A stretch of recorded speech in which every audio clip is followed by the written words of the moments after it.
ओकारं बिंदु संयुक्तं नित्यं ध्यायन्ति योगिनः पांगं मोक्षदं चैव ओंकाराय नमो नमः। अविरल शब्द घनौघ प्रक्षाली सकल भूतल कलंका मुनि विरूपासी तीर्था सरस्वती हरतन दूरितम् अज्ञानतिमिरान्धानां ज्ञानाञ्जन शलाकया चक्षुरुन्मीलितं येन तस्मै श्री गुरवे नमः। श्री परम गुरवे नमः। परम्पराचार्य गुरुभ्यो नमः। सकल कलुष विध्वसकं श्रेषां परिवर्धकं धर्म संबंधकं भव्य जीवमन प्रतिबोधकारकं पुण्य प्रकाश पापनाशमिदं शास्त्रं श्री गोमठसार जीवकार्ण नामधेयम्। अस्य मूल ग्रंथ कर्ता श्री सर्वज्ञ देवास्तु उत्तर ग्रंथ कर्ता श्री गंधर देवा प्रतिगंधर देवा तेषां वचनं सहताम् आसाद्य श्रीमत नेमिचंद्राचार्येण विरचितम् इदं शास्त्रं श्रोतारः सावधानतया शृण्वन्तु। मंगलम भगवान वीरो मंगलम गौतमो गनि मंगलम कुंद कुंदादो जैन धर्मोस्तु मंगलम सर्व मंगल मांगल्यम सर्व कल्याण कारकम प्रधानम सर्वधर्मानां जैनम जयतु शासनम जैनम जयतु शासनम जैनम जयतु शासनम। सरस्वती नमस्तुभ्यं वरदे कामरूपिणी विद्यारंभं करिष्यामि सिद्धिर्भवतु मे सदा। वात्सम जिनवानी माता की जय। परम मांगलिक गोमठसार जी जीवकांड जी की जय। नेमिचंद्राचार्य की जय।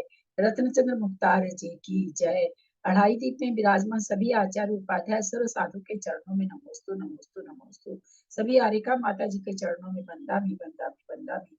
सभी छुल्लक छुल्लिका एलक के चरणों में इच्छा में इच्छा में इच्छा में। सभी प्रतिभाधारी के चरणों में वंदना वंदना वंदना। रूप में विराजमान पूज्य लोगों का, पूज्य बाबूजी नेमिचंद भाई साहब और भी जो पूज्य जन है सबका सादर चरण स्पर्श। हम लोग परम मांगलिक ग्रंथ गोमठसार जी जीवकांड का स्वाध्याय कर रहे हैं, जिसके रचयिता नेमिचंद्राचार्य हैं और जिस पर टीका रत्नचंद्र मुक्तार जी की है, उससे स्वाध्याय कर रहे हैं। जीवकांड जी में नेमिचंद्राचार्य ने 20 परिरूपणा के द्वारा जीव के बारे में बताया है। गुणस्थान, जीव समास, पर्याप्ति, प्राण संज्ञा, गति जाति, इंद्रिय, काय, योग, वेद, कषाय, ज्ञान, संयम, दर्शन, लेशा, संगत, भगत, संगी, आहार और उपयोग। ये हमारी 20 परिरूपणा हो चुकी है। अंतर्भाव अधिकार भी हो चुका है। आलाप अधिकार चल रहा है। शुद्धम शुद्धम पणनीया जिनिंदवर्णेमि चंदमकलंकम गुणरयन भूषण उदयम जीवस्य परुगणम वोचम। गाथा नंबर 720। सन्नियोगे मिचे गुण पड़ी वन्य यमूल आलावा लद्दिय पुण्य एको अपजतो दिया लाओ।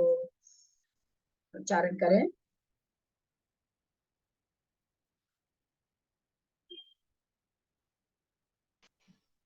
मैं कर रही हूँ। संयोगे मिचे गुण परिवर्णेयम लद्य पुणे एको अपजतो होदि आलाओ।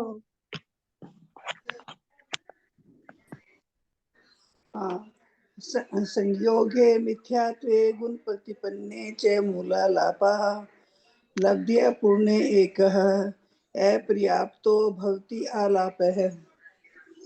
क्या करें। संयोगे मिच्छे, सन्नी माने संगी, ओगे माने गुणस्थान में, मिच्छे माने मिथ्या दृष्टि के।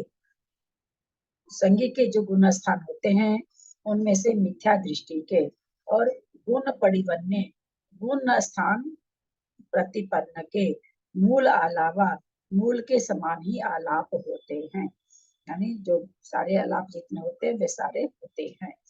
लब्धि पुण्य एक को, लब्धि पर्याप्तक में फिर एक अपजतो, एको अपजतो, लब्ध पर्याप्तक संगी के एक अपर्याप्तक ही आलाप होता है।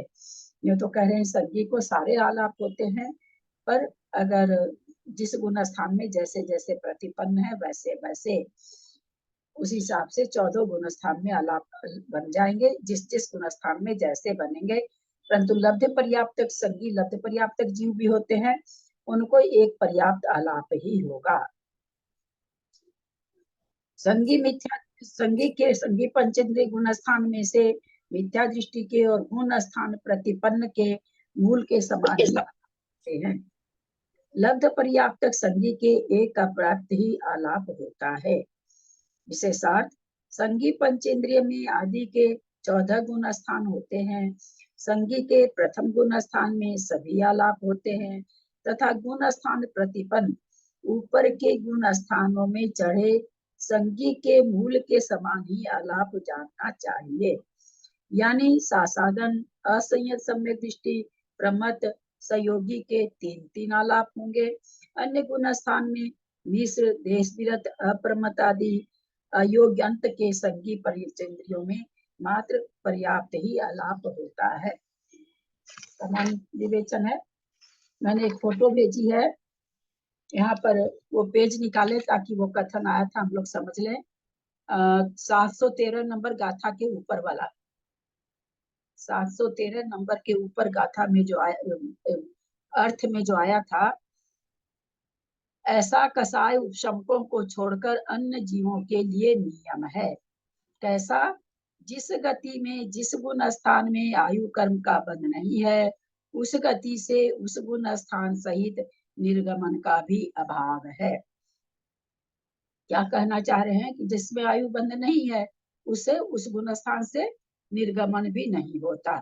जैसा कि भाई तीसरे गुण स्थान में नहीं होता, 7वें तक तो बंद है, 8वें, 9वें, 10वें, 11वें आदि में बंद नहीं होता। लेकिन कहते ये जो हम नियम आपको बता रहे हैं ये कसाय उपशमकों में नहीं चलेगा। कसाय उपशमक में उस गुण स्थान से भी निर्गमन है जहां आयु का बंध नहीं है। फोटो भेजे हैं, एक बार फोटो निकाल के आप लोग सामने रखें तो वो समझ लेंगे तो हमेशा के लिए ठीक रहेगा। मोबाइल में फोटो निकालें, भेजी हुई फोटो निकालें। गोमटसार कर्म कांड में मैंने फोटो भेजी है, धवला जी की फोटो है। धवला जी में जो लिखा हुआ था, तो यहाँ क्या कहना चाह रहे हैं कि जो हम सामान्य से एक नियम कहते हैं कि जिस गुण स्थान में आयु का बंध नहीं है उस गुण स्थान में निर्गमन भी नहीं है, परंतु कसाय उपशामकों को छोड़कर, यानी कसाय उपशमक कहाँ से होते हैं? 8 से होते हैं। 8, 9, 10, 11 वो कसाय का उपशमन करने वाले होते हैं। तो कहते हैं उनको छोड़कर, कहने का मतलब कसाय उपशमन वाले यद्यपि आयु का बंध नहीं है 8, 9, 10, 11 में, परंतु निर्गमन है। किनका? कसाय उपशमकों का। कसाय क्षय करने वालों का क्यों नहीं लिखा?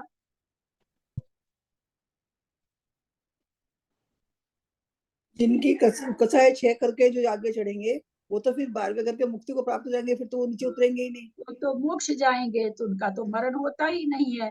जो कसाय का उपशम करते हैं, तो हम सभी जानते हैं कि 8वें गुण स्थान में निद्रा प्रचला की बंध विच्छुत्ति जहाँ तक हो रही है वहां पहले भाग में मरण नहीं है। उसके बाद पूरे 8वें में, 9वें में, 10वें में, 11वें में हर समय मरण है, चढ़ते समय भी और उतरते समय तो सर्वत्र मरण है, यानी निर्गमन है। हर समय उन गुण स्थानों से निर्गमन है।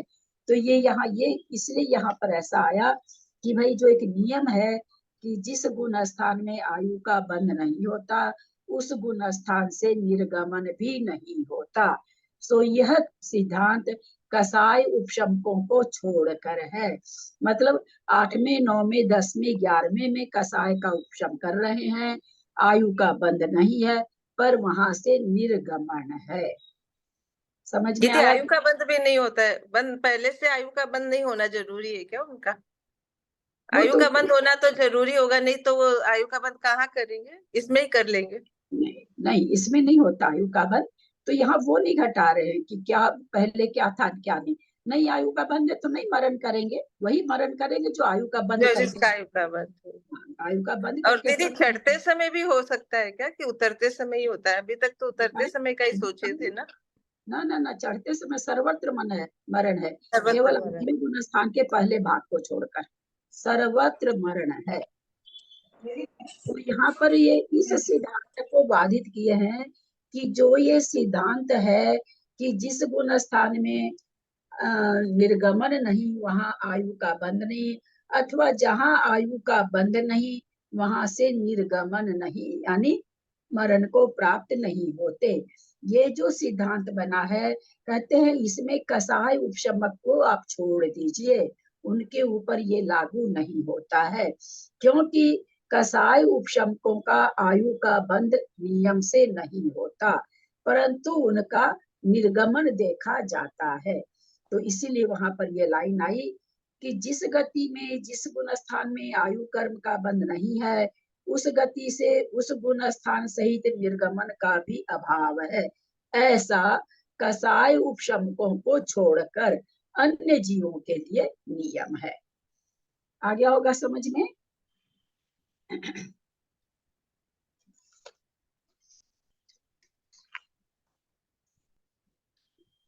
संगी पंचेंद्रिय में आदि के 14 गुण स्थान होते हैं। संगी के प्रथम गुण स्थान में सभी आलाप होते हैं, है ना। अब सामान्य आलाप भी होगा, अपर्याप्त भी होगा, पर्याप्त भी होगा। तथा गुण स्थान प्रतिपन्न ऊपर के गुण स्थानों में चढ़े संगी के मूल के समान ही आलाप जानना चाहिए। अच्छा अच्छा अच्छा अच्छा अच्छा, यानी सासाधन, इसमें कुछ नहीं था इसलिए जल्दी बोल गई। यानी सासाधन, असंयत सम्यक दृष्टि, प्रमत्त व सहयोगी के तीन तीन आलाप, क्योंकि सब जगह अपर्याप्त और पर्याप्त अवस्था बन रही है। अन्य गुण स्थान मिश्र, देश विरत, अप्रमत्त आदि अयोग्य अयोग अंत के संगी पंचेंद्रिय में मात्र पर्याप्त ही आलाप होता है। यद्यपि निर्गमन तो है 8वें 9वें 10वें 11वें गुण स्थान से, परंतु अपर्याप्त आलाप नहीं घटेगा, क्योंकि अपर्याप्त अवस्था में वो गुण स्थान नहीं पाए जाते, चौथे से ऊपर के गुण स्थान नहीं पाए जाते। इसलिए चौथे से ऊपर के गुण स्थानों में विशेष परिस्थिति को छोड़कर आहारक, दिक और समुद्घात, इन दो अवस्थाओं को छोड़कर अपर्याप्त आलाप नहीं बनेगा। निर्गमन अलग चीज है, अपर्याप्त अवस्था बनना अलग चीज है। अपर्याप्त अवस्था बनाने के लिए विग्रह गति में उस गुण स्थान को बताना पड़ता है। काय मार्गनामी आलाप। भू आऊ तेऊ बाऊ नीच चदुगदी निगोद गे तिन्नी तानम थूले दरसु विपत्त गे तदुभे देवी। भू आऊ तेऊ बाऊ नीच चदुगदी निगोद गे तिन्नी तानम थूले दरसु विपत्तज्ञ तदुभे देवी। तस जीवानाम होगे मिच्छादि गुणे वियोगालाओ लद्धिय पुण्य एको अपज्जतो हो दियालाओ। तस जीवानाम होगे मिच्छादि गुणे वियोगालाओ लद्धिय पुण्य एको अपज्जतो हो दियालाओ। जो अभी कसाय उपशमक वाला सिद्धांत दिए, हम लोग सब जानते थे, नई चीज नहीं थी, हम लोग को सबको ही पता है कि मरण होता है, लेकिन हम लोग नहीं समझ पाए वहां पर, जबकि सबको, हम लोग को सबको ही पता है कि मरण है। कथा का उच्चारण करें। भुवा उते वाऊ निच चतु गदी निगोदे गे तिन्नी ताणम थूले दरसुवी पत्ते गे तदुभे देवी।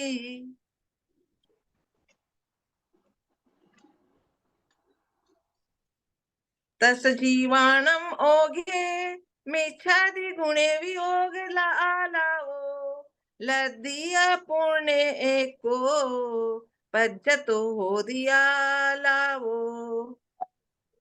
भोक्ते जीवायु नित्य चतुर्गतिर्निगोदके त्रयः तेषां स्थूलतेषतरयोरपि प्रत्येके तदिद्वं मेदेपि। तस् जीवानामोघे मिथ्यातादि गुणेऽपि ओघम् आलापः लब्धे पूर्णे एक अपर्याप्तो भवत्यालापः। भू आऊ तेऊ बाऊ, पृथ्वी जल अग्नि वायु निच चतुगति निगोद नित्य निगोद चतुर्गति निगोद। इनके क्या है? थूल थूल इतरेसु, इनके बादर व सूक्ष्म प्रत्येक प्रत्येक प्रत्येक प्रत्येक इगे प्रत्येक वनस्पति उसमें तद दु भेदे, उस प्रत्येक वनस्पति के दोनों भेद यानी सप्रतिष्ठित और अप्रतिष्ठित तानम, उनमें तीनों आलाप होते हैं। दस जीवा नाम होगे 10 जीवों के गुण स्थानों में मिच्छादि गुणे मिथ्यात्व गुण स्थान आदि ओघ ओघ आलाओ ओघ के समान आलाप करना चाहिए। लब्धि पुण्य लब्ध पर्याप्त के एक को अपच तो एक ही लब्ध पर्याप्तक होती होता है। आलाव माने आलाप, एक ही आलाप होता है। पृथ्वी जल अग्नि वायु नित्य व चतुर्गति निगोद, इनके बादर व सूक्ष्म दोनों तरह, बादर पृथ्वी, बादर का एक पृथ्वी, सूक्ष्म का एक पृथ्वी। एक चीज यहाँ पर आ गई है तो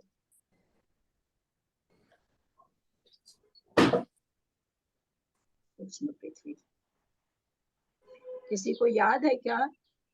जब संख्या बताई जा रही थी तो आप लोगों को बहुत हाईलाइट करके बताया गया था, सूक्ष्म पृथ्वी का एक जीव है, पर्याप्तक है अपर्याप्तक है। सूक्ष्म पर्याप्तक पृथ्वी कायिक से सूक्ष्म सूक्ष्म सूक्ष्म एक मिनट, सूक्ष्म पृथ्वी कायिक अपर्याप्तक और सूक्ष्म पृथ्वी कायिक पर्याप्तक, इसमें किसकी संख्या ज्यादा होगी?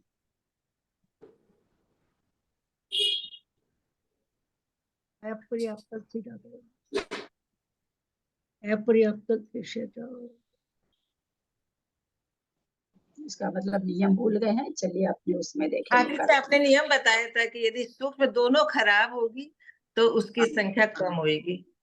हाँ, क्योंकि अपर्याप्तक भी है और सूक्ष्म भी है तो ये थोड़ी संख्या कम होगी, और एक से एक और एक ज्यादा होगी। पर्याप्तक और सूक्ष्म है, अपर्याप्त और सूक्ष्म है तो इसमें पर्याप्तक सूक्ष्म की संख्या ज्यादा होगी। 1 प्लस 1 माइनस अथवा एक शुभ एक अशुभ जहाँ होगा वो संख्या दोनों अशुभ से दोनों शुभ से अथवा दोनों माइनस टाइप की दोनों प्लस टाइप की या दोनों पुण्य प्रकृति दोनों पाप प्रकृति, उससे उसी में एक पुण्य पाप वाले की संख्या ज्यादा होगी। बहुत सीधा सा सिद्धांत दिए थे, बहुत सीधा सा। अब मैं नहीं दी थी बाबा, तो बताई थी मैं, लिखा हुआ इसी में था, मैंने तो बताया था। सभी जीवों में तीनों आलाप होते हैं। त्रसों में 14 गुण स्थानों में गुण स्थान वस्त ही आलाप जानना चाहिए। क्यों लिखा गुण स्थान वस्त आलाप जानना चाहिए?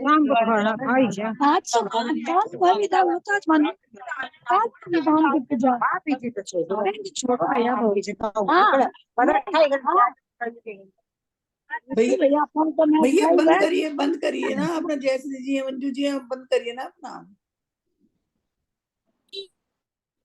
यहाँ पर ऐसे क्यों लिखे?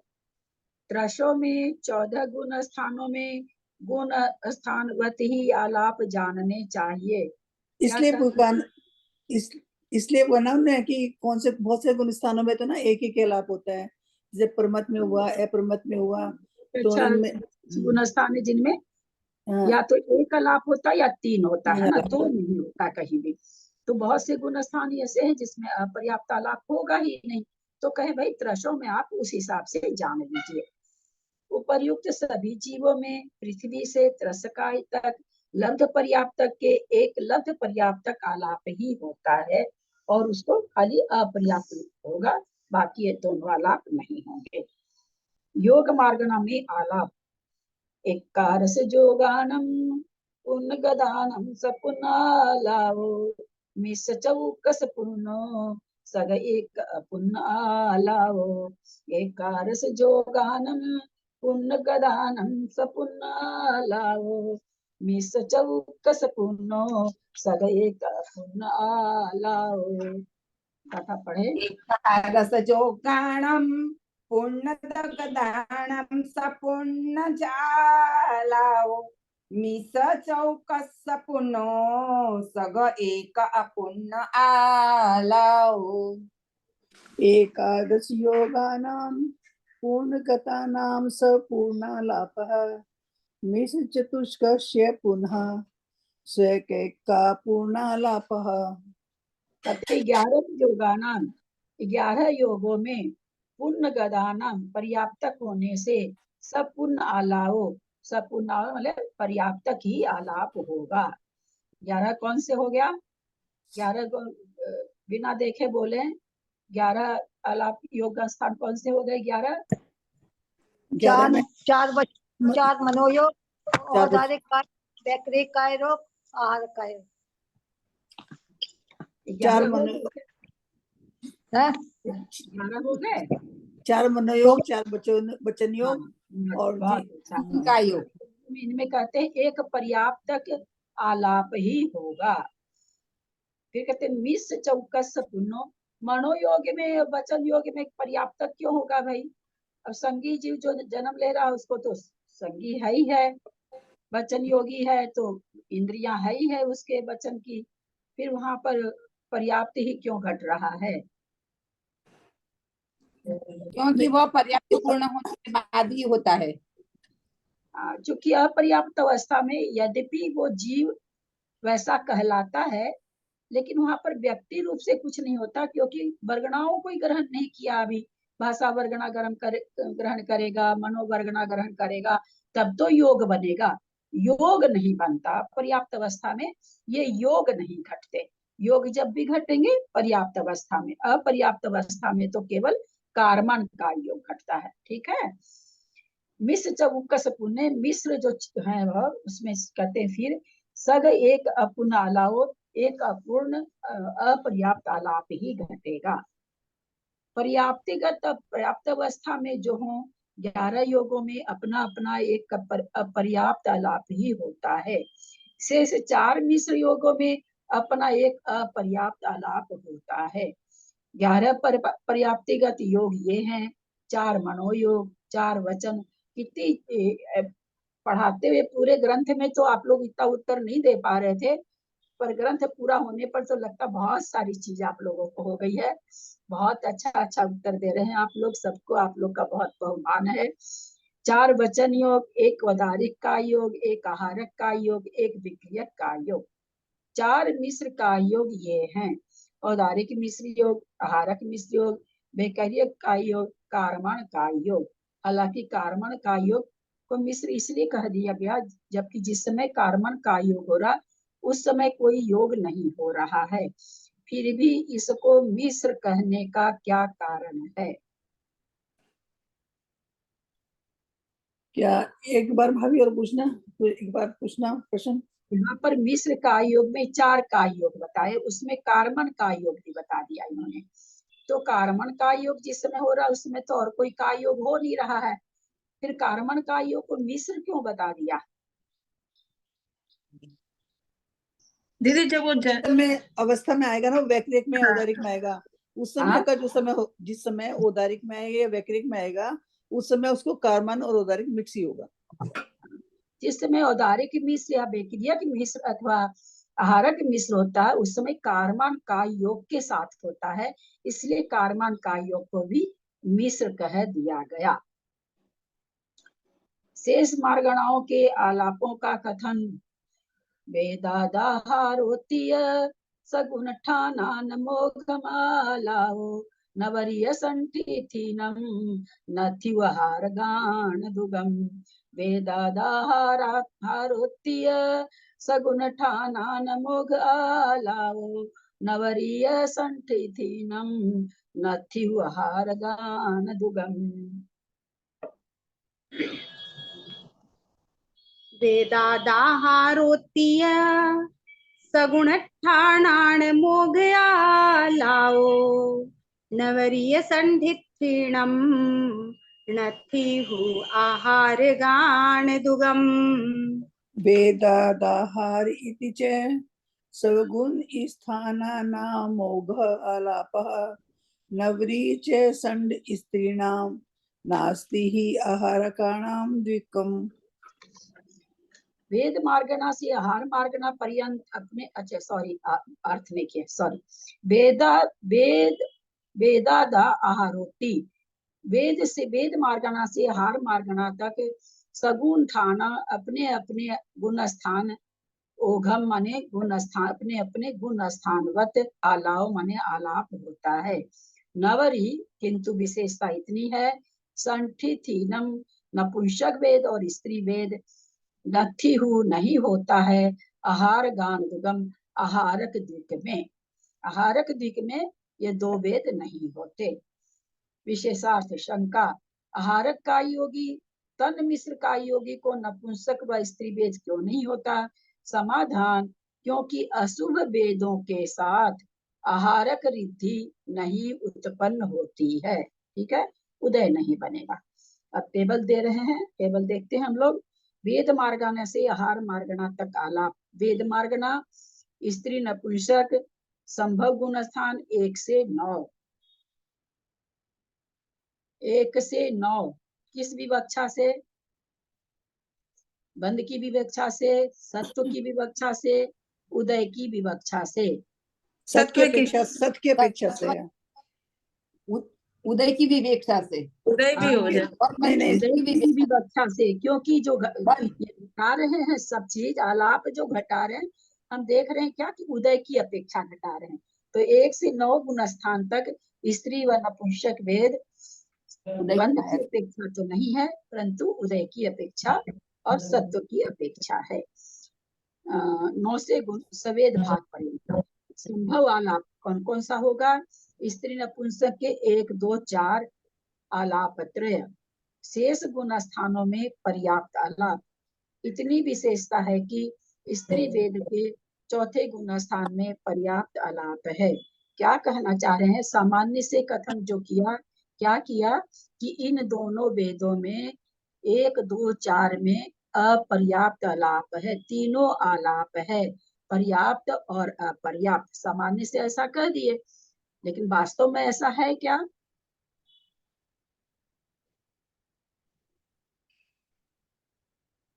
फिर से मेरा प्रश्न हम दोहरा रहे हैं, 1 मिनट सब सुने। इन्होंने सामान्य से कह दिया कि पहले, दूसरे, चौथे गुण स्थान में स्त्री और नपुंसक वेद के साथ तीनों आलाप होंगे। सामान्य, अपर्याप्त और पर्याप्त। तो मेरा आप लोगों से पूछना है कि विशेष में ये आएगा क्या? क्या दोनों में तीनों आलाप घटेंगे क्या? दोनों वेद में तीनों नहीं में आएगा दीदी। हाँ, अपर्याप्त आलाप नहीं घटेगा। किसमें नहीं विशेष से घटेगा? नहीं कब घटेगा। चौथे में स्त्री वेद का, हाँ, चौथे में स्त्री वेद का आलाप नहीं घटेगा। लेकिन देखिए क्या देख रहे हैं हम लोग, जब सामान्य का भी कर रहे हैं, सामान्य से कथन कर रहे हैं, तो उन्होंने क्या लिख दिया कि स्त्री वेद और नपुंसक वेद में तीनों में तीनों गुण स्थान में तीनों आलाप घटेंगे, है ना। सामान्य से ऐसा कह दिया। अब विशेष में गए तो आगे उसी में वहां क्या लिख दिया? शेष गुण स्थानों में पर्याप्त आलाप। ठीक है, ये तो बाकी के गुण स्थानों में पर्याप्त आलाप ही होंगे, क्योंकि जो आहारक द्विक का आलाप हो रहा है वो इस दो वेद में उदय नहीं आता है, वहां पर अपर्याप्त आलाप है, तो वो तो उदय में नहीं होता है। और जो सहयोग केवली में जो समुद्घाट है, वहां पर कोई वेद ही नहीं है, वहां तो निर्वेद ही हो गए। तो बाकी गुण स्थानों में तो कुछ कथन ही नहीं है, पर्याप्त ही रहेंगे, लेकिन इन 3 में रह सकते। लेकिन फिर आगे क्या कह दिए? इतनी विशेषता है कि स्त्री वेदी के चौथे गुण स्थान में पर्याप्त आलाप ही होगा। ठीक है, बढ़ू आगे। दीदी नपुंसक का क्यों नहीं दिया? क्षायिक समय दृष्टि के हिसाब से। हाँ, क्षायिक समय दृष्टि जीव नरक जाते समय नपुंसक का नहीं दिया ना। हाँ तो वही तो, इसलिए तो खाली स्त्री वेद दिखाई दिया है। हाँ, तो स्त्री वेद को हटा दिया। नपुंसक वेद में तो बन ही रहा है ना, नपुंसक वेद में अपर्याप्त अवस्था बन हो गया है। स्त्री वेद ठीक है। लेकिन नहीं बन रहा। ठीक है, चले। हाँ पुरुष वेद 1 से 9 तक, पुरुष वेदी के, जबकि 1 से 9 तक वो भी था, 1 से 9 तक ये भी था। जब मैं पहला सेंटेंस पढ़ रही थी तो मेरे दिमाग में आया पुरुष को क्यों अलग किया। तब तक दिमाग ने उत्तर दिया कि हारक दिक भी घट जाएगा और संयोग केवल भी घट जाएगा। यहाँ तो ये दो चीज उसमें नहीं घटी, इसलिए 9वें गुण स्थान को है तो 9वें तक वो भी, लेकिन उसमें जो 2 गुण स्थान हट गए थे 6 और 13, यहाँ पर 13 तो यहाँ नहीं लिया क्योंकि वहां वेद है ही नहीं, इसलिए 6 लिया है। पुरुष वेदी एक एक एक मिनट ये सेंटेंस पढ़ लू। 1 2 4 6 में आलाप त्रय, तीनों आलाप घटेंगे, शेष में पर्याप्त आलाप घटेगा। संयोग केवली क्यों नहीं लिया गया? क्योंकि इसलिए नहीं लिया गया, वहां निर्वेदी है, वहां वेद नहीं है। हाँ पूछिए, कोई कुछ पूछ रहे थे? दीदी, छठा इसलिए आया है क्योंकि आहार द्विक है, हाँ और आहार बाकी में यदि आहार द्विक नहीं हो, बाकी में छठे में तो तीनों ही घटेंगे क्या? दो, क्योंकि मरण भी है। भारत द्वीप के बिना छठे में भी नहीं घटेगा, फिर 1 2 4 ही घटेगा। आहार द्विक के बिना भी छठे में नहीं घटेगा। आहारिक दिक वाला घटेगा छठे में, आहारिक दिक के बिना तो नहीं घटेगा ना छठा, तब हाँ अपर्याप्त छठ अवस्था नहीं बनेगी। आहारक शरीर निकालते हैं ना, उस समय अंतर्मूर्त तक आहारक शरीर की पर्याप्ति पूर्ण करते हैं, इसलिए आहारक शरीर अंतर्मूर्त तक अपर्याप्त रहता है, इसलिए आहारक द्विक की अपेक्षा कथन बना। लेकिन वो कहाँ बनेगा? तो कहते पुरुष वेद में बनेगा। ये आपने 2 गाथा बीच में क्यों नहीं दी? जो हमारे में 2 गाथा आई हुई है पहले, मतलब उसके बाद में जो है ना 4 724 के अंदर 725 726 2 गाथा और आई हुई है। यहाँ नहीं है, मेरे बुक में नहीं है। अच्छा। कसाई मार्गना, क्रोध मान रहती तो पहले मैं गाथा लेती। क्रोध मान माया व लोभ 1 से 10 के अंत तक सामान्य से कथन हो गया, जबकि 10वें में तो केवल सूक्ष्म लोभ है। क्या कह रहे हैं? 1 2 4 6 में आलाप त्रय, क्योंकि छठे गुण स्थान, 7वें गुण स्थान आदि, 8वें गुण स्थान आदि में चारों कसाय है। यहाँ पर अनंतानुबंधी क्रोध मान माया लोभ नहीं लिया गया है, यहाँ क्रोध मान माया लोभ लिया गया है। तो इसलिए कहाँ तक रहती हैं? ये तो 9वें तक सबकी सब रहती हैं, 10वें में जाकर के 9वें में भाग के हिसाब से खत्म होती हैं। तो क्या कह रहे हैं? क्योंकि 1 से 10 तक निरंतर पाई जा रही है, तो इसमें भी छठा गुण स्थान भी घट जाएगा। तो क्या कह रहे हैं कि इन 4 कसाय में 1 2 4 में अलाप त्रय घटेगा, शेष में पर्याप्त आलाप। चारों कसायों में पृथक पृथक भी इसी तरह समझना। अगर अलग अलग भी आप समझ रहे हो तो कहते हैं ऐसा ही समझना कि जहां पर अपर्याप्त अवस्था घट रही है वहां चारों कसाय में एक एक कोई आहारक द्विक का शरीर निकाले मुनि महाराज। क्या है? स्वंजलन का स्वंजलन क्रोध के साथ भी निकल सकता है, स्वंजलन लोभ के साथ भी निकल सकता है, स्वंजलन माया के साथ भी निकल सकता है, स्वंजलन मान के साथ भी निकल सकता है। कोई श्रेणी चढ़ रहे हैं, 8वें गुण स्थान में आ रहे हैं। ये सब धवला जी जब वो पढ़ेंगे ना अपने लोग, धवला जी में इतना अच्छा प्रकरण आया इसके बारे में, गजब प्रकरण आया इसके बारे में। क्रोध का भी पता नहीं क्या क्या अंश घटा घटा के वहां पर बताया गया है, वहां पे गजब वर्णन आया है। तब कोई श्रेणी चढ़ रहा है तो कोई ऐसा थोड़ी कि मेरे तो अब लोभ का उदय आएगा भाई तब मैं अपूर्व करण में जाऊंगा, मेरे तो क्रोध का उदय आएगा तब मैं अपूर्व करण में जाऊंगा। तो चारों कसाय से श्रेणी बन सकती है। चारों कसाय का मतलब क्रोध मान माया लोभ, अनंतानुबंधी 4 नहीं, क्रोध मान माया लोभ किसी भी कसाय से श्रेणी मंड सकती है, किसी भी कसाय से आहारक शरीर निकल सकता है। स्वंजलन रहेगा वहां पर, अनंतानुबंधी नहीं रहेगी, पर स्वंजलन में चारों में से कोई भी रह सकती है। तो इसलिए इन्होंने क्या कहा कि चारों कसाय में 1 2 4 6 में आलाप त्रय, शेष में पर्याप्त आलाप। चारों कसायों में पृथक पृथक भी इसी तरह समझना। इतना विशेष है, क्रोध मान माया लोभ में 9 गुण स्थान और लोभ में 10 तक है। ज्ञान मार्गना, मति श्रुति अज्ञान 1 से 2 उभय त्रय आलाप, तीनों आलाप है। मति श्रुति ज्ञान में क्योंकि साधन गुण स्थान में भी अपर्याप्त आलाप बनता है। अपर्याप्त अवस्था में सासादन गुण स्थान पाया जाता है। 4 क्यों नहीं दिया? 4 में भी तो अपर्याप्त है।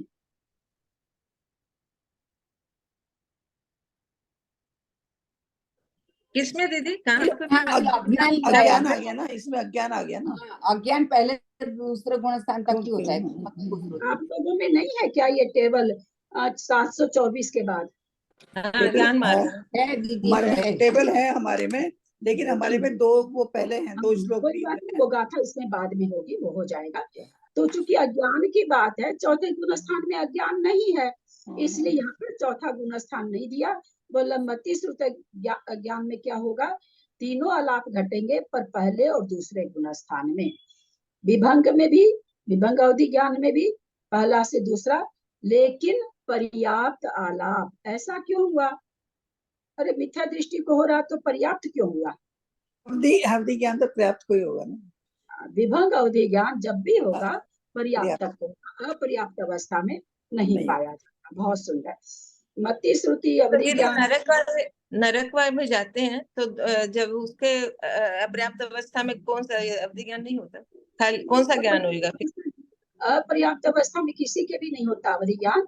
मनुष्य के अगर अवधि ज्ञान पहले से है, और क्या उसको कहते हैं जो ले जाता है, क्या कहते हैं,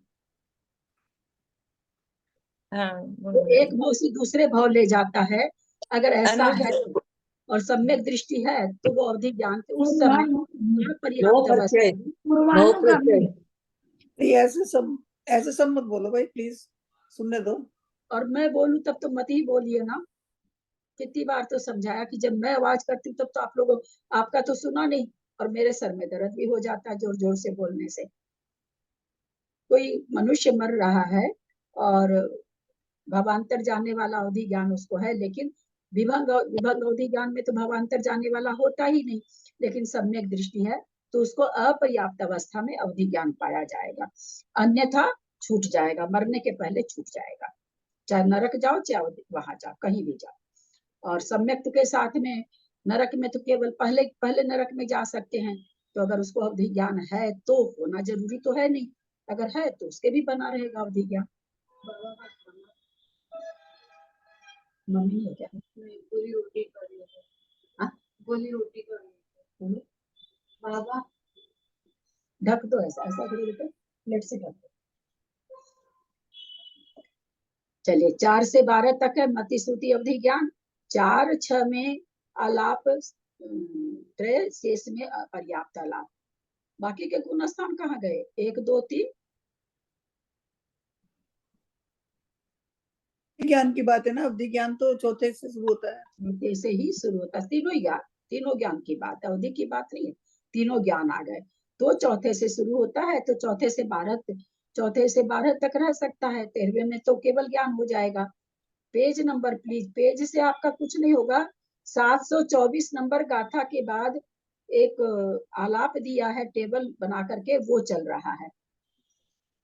तो क्या होगा वहां पर, क्या कह रहे हैं? और शेष में पर्याप्त आलाप हो जाएगा। मन पर यह ज्ञान, चूंकि 13वें गुण स्थान में केवल ज्ञान हो जाता है, इसलिए 13वें गुण स्थान को भी अपर्याप्त लाभ नहीं लिया गया, क्योंकि वहां तो केवल ज्ञान हो जाता है। मन पर ज्ञान 6 से 12 एक पर्याप्त लाभ। पर्याप्त अवस्था में मन पर ज्ञान नहीं पाया जाता। केवल ज्ञान 13-14 में, 13वें में आलाप त्रय, 13वें में तीनों आलाप बन जाएंगे, क्योंकि समुद्घात की अपेक्षा। 14वें में एक पर्याप्त लाभ। संयम मार्गना, असंयम 1 से 4, 1 2 4 में आलाप त्रय, तीनों आलाप होते हैं पता है। 3 में पर्याप्त आलाप। संयमा संयम 5वां पर्याप्त आलाप, क्योंकि अपर्याप्त अवस्था में संयम नहीं होता। समाई छेदोपस्थापना 6 से 9, 6 में आलाप त्रय, शेष में 7 8 9 में पर्याप्त आलाप। समझ में आ रहा होगा, ये कठिन नहीं है। फिर भी कुछ नहीं समझ में आए तो पूछ सकते हैं। परिहार भी एक बार सॉरी, मैं भी ध्यान में थी। आलाप का मतलब सिर्फ संक्षेप में बता दीजिए। आलाप का मतलब कथन, कहना। अच्छा, कहने की पद्धति या कहना नॉर्मल? कहने की पद्धति को आलाप नहीं कहते, कहना, आलाप करना, क्या व्यर्थ के आलाप कर रहे हो, है ना, मतलब कहना। समय परिहार विशुद्धि 6 से 7 एकमात्र पर्याप्त आलाप, क्योंकि और कोई कथन ही नहीं बनेगा, है ना, और कोई कथन नहीं बनेगा पर्याप्त के अलावा। सूक्ष्म सांप्राय 10वां एकमात्र पर्याप्त आलाप। यथाख्यात 11 से 14 एकमात्र पर्याप्त आलाप, पर 13 में आलाप त्रय, है ना। यथाख्यात चारित्र 11 से लेके है, तो समुद्घात कर रहे हैं तो तीनों आलाप भी बन जाएंगे, लेकिन केवल 13वें गुण स्थान में। दर्शन मार्गना चक्षु अचक्षु 1 से 12 तक 1 2 4 6 में आलाप त्रय, शेष में पर्याप्त आलाप। 12वें गुण स्थान के आगे है नहीं उदय इसका, और इसलिए केवली समुद्घात इसमें 13वां गुण स्थान इसमें नहीं घट रहा है। बाकी सारे गुण स्थान में केवल एक पर्याप्त आलाप होगा। अवधि 4 से 12, अवधि दर्शन 4 से 12, 4 और 6 में आलाप त्रय, शेष में पर्याप्त आलाप। केवल दर्शन 13 से 14 में, 13वें में आलाप त्रय, 14वें में पर्याप्त आलाप। निश्चय मार्गना अशुभ त्रय 1 से 4, 1 2 4 में आलाप त्रय, शेष में पर्याप्त आलाप। अशुभ लेश्या 3 1 से 4, और कहीं अगर होती है, ऐसा क्यों लिखा शेष में, क्योंकि हम अभी पीछे पढ़े थे अभी इन्हीं दिनों इसी अंतर्भाव अधिकार वगैरह में आलाप में कि 6ठे गुण स्थानवर्ती मुनि को भी अशुभ लेस्या हो सकती है, परिवारजनों से घिरे रहते हैं, अथवा अपना जो पीछे के प्रति बहुत पीछे को सजाते रहते हैं, ठीक करते रहते हैं, अथवा अपने कमंडल को खूब चमकाते रहते हैं, तो थोड़ा सा उनके प्रति उनकी जो भी कह दीजिए लगाव रहता है, उससे वहां पर उनके भी अशुभ लेस्या घटाई गई है। इसीलिए यहाँ पर कह दिए कि भाई 1 2 4 में तो तीनों आलाप घटेगा, और बाकी भाई है तो 5वें 6ठे में भी, लेकिन वहां पर क्या होगा, मतलब आलाप तो पर्याप्त ही घटेगा केवल। शुभ लिखा तो नहीं, छठा क्या लिखा तो नहीं है, छठा शब्द दिया नहीं है, हम क्यों लेके छठा, 1 से 4 ही दिए हैं, हाँ बाबू पीछे आया है ना, पीछे आया था लिस्या का जहाँ प्रकरण आया। भाभी तीसरे की अपेक्षा दी ना, मेरे ख्याल से इन्होंने तीसरे की अपेक्षा दी है। क्या चीज तीसरे की अपेक्षा? 1 2 4 में आलाप त्रय, शेष में पर्याप्त आलाप। 1 2 4 में तीसरे की अपेक्षा नहीं दी इन्होंने, शेष में पर्याप्त आलाप। यहाँ भी 104 दी इन्होंने, और यहाँ 1 2 4 तो तीसरा लिखा रहता। अभी 1 मिनट, लेश्या अभी आई नहीं होगी ना, संयम दर्शन लेश्या वेद के बाद आती है ना, वेद के बाद आती है ना लेश्या, वेद के बाद आती है कषाय ज्ञान संयम दर्शन। लेश्या तो भी दूर है, लेश्या अपन यहाँ पर आए ना अंतर्भाव अधिकार में।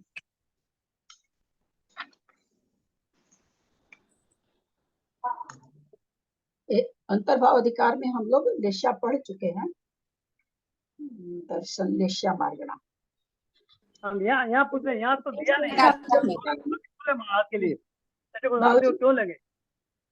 हाँ 1 मिनट बाबूजी, पेज नंबर मुझे पता नहीं आपका कौन सा है, 765 लेस्या मार्गना निकालें अंतर्भाव अधिकार में। अंतर्भाव अधिकार में लेस्या निकालें। कितना पेज बताए? लेस्या मार्गना 565 765 पेज है मेरा, पर मार्गना लेस्या मार्गना लिखा हुआ है अंतर्भाव अधिकार में।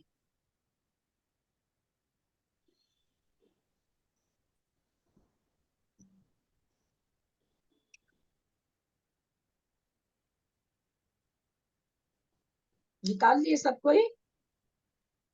निकला बाबूजी? हाँ दीदी निकल गया। 765 में लेश्या मार्गना निकल गया बाबूजी? नहीं मेरा इसमें निकला, गाथा नंबर बताओ ना, गाथा नंबर से मालूम हो जाएगा। गाथा नहीं है बाबूजी, 770 पेज, 770 पेज भी देख लीजिए। पेज 765 है मेरे में, तो 704 नंबर की गाथा के 704 नंबर की गाथा के बाद है 765 नंबर ये पेज नंबर भाभी 770 भी है, पेज देख लेंगे कोई भी। देख हमारे लीजिए, 770 भी है।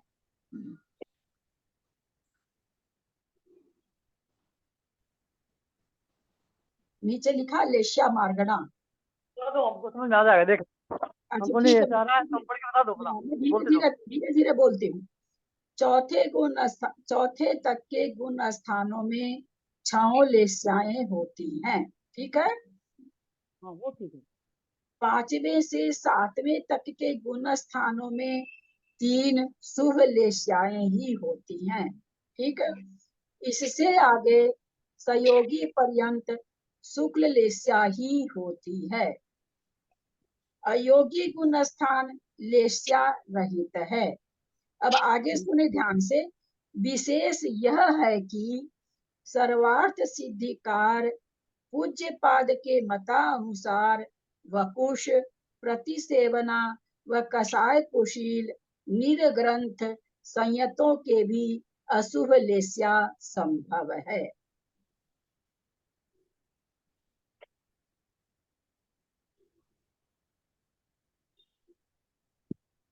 ठीक है बाबूजी।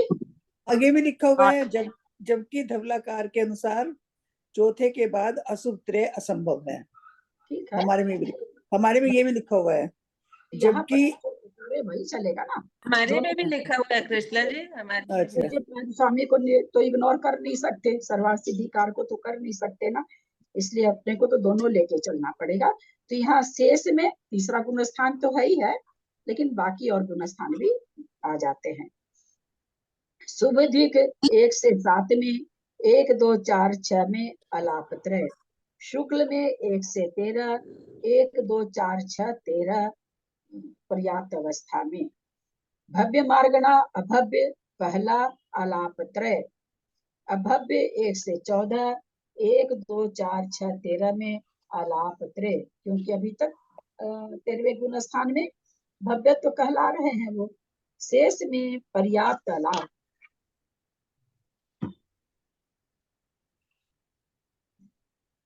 परंतु प्राकृत पंच संग्रह पृष्ठ 100-101 के अनुसार 1 से 12 गुण स्थान तक भव्य होते हैं। वो 13वें गुण स्थान में भव्य नहीं मानते, तो 1 से 12 गुण स्थान तक।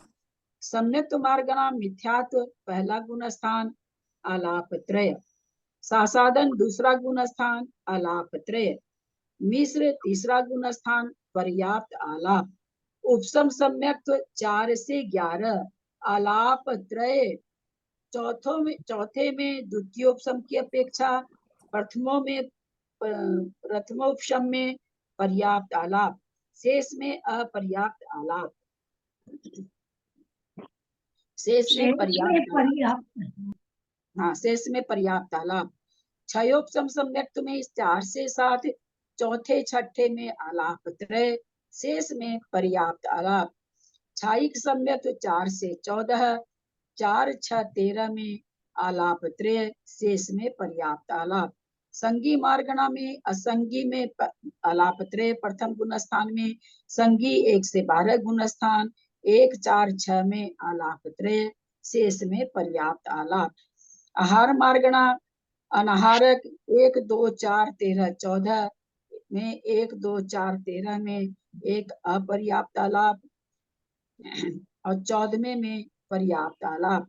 14वें में कि पर्याप्तक है तो अनाहारक 14वें में भी अनाहारक हो जाते हैं, तो कहते पर्याप्त अवस्था में भी अनाहारक पना घट रहा है, जबकि पर्याप्त अवस्था में तो अनाहारक हो ही नहीं सकता है जी। पर्याप्ति का मतलब ही आहार को ग्रहण करना, पर यहाँ पर पर्याप्तक होते हुए भी वे अनाहारक हैं।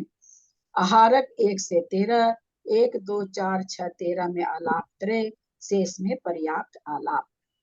ठीक है, चूंकि अपने पहले इतना बढ़िया से समझ लिया है ना, ये टेबल समझने की अपने को अलग से जरूरत नहीं पड़ी। इस प्रकार वेद से आहार मार्गणा तक आलाप कहकर आगे 20 पर रुकना को ओघा आदेश में फिर कह रहे हैं ओघा आदेश में कह रहे हैं गुण जीवा पचती पाना सन्ना गई दिया काया जोगा वेद कसाया नान जमा दंसना लेसा भव्वा सम्माताविय सन्निहार जोगा परु विदे विद्वा ओगा देशे सुसमुदायम। चलिए उच्चारण करें दो लोग। गुण जीव ठान। बोलो दीदी। हाँ बोलिए ना, कोई भी बोलिए, इतनी देरी नहीं लगाइए। गुण जीव ठाण रहिया सन्ना पज्जति पाण परिहीना शेष नवमगुणा सिद्धा शुद्धा सदा होंती। प्रणाम दीदी। ये कौन सा बोला इन्होंने? 726 बोलना, बोलिए। पर इन्होंने बोल 725 दिया। की दूसरी है 725 हमारे बोला तो। इन्होंने, अलग बोल दिया। हाँ 32 वही बोला तो। दीदी मैंने, नहीं तो 732 बोला। 725 हमें तो है। गुण जीवा पज्जति पाणा सन्ना गईंदिया काया जोगा वेद कसाया ज्ञान जमानन सणा लेसा। ये है। हाँ यही है हमारे में भी। हाँ कोई बात नहीं, गलत बोला मैंने। भव्वा और बोलनी है कोई?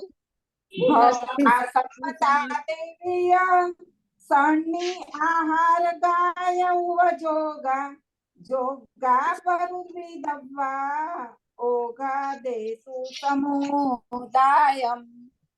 गुंजीवा प्राप्य है प्राणः संज्ञा गतीन्द्रियाणि काया योगा वेद कसाया ज्ञानमया दर्शनानि लेश्यः भव्या सम्यक्त्वानि अपि च संगीन आहारकाश्चोपि योगाः योग्यः परूपितव्या योगादेशयोः समुदायम्।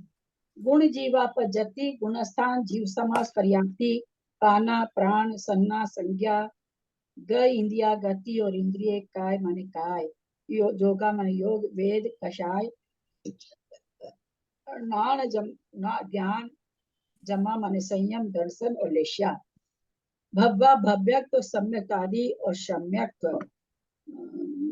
भव्य सम्यक और सन्नी माने संगीत आहारगा माने आहारक और भोगा माने उपयोग जोगा परुदिबा उपयोगा ऐसे कहते हैं उपयोग तक। ये समस्त क्या करे हैं परुदिबा मतलब कह दिए हैं, प्ररूप में कर लिए हैं। ओघा देशु समुदाय ओघ और आदेश के समुदाय से परूपना हो चुकी है।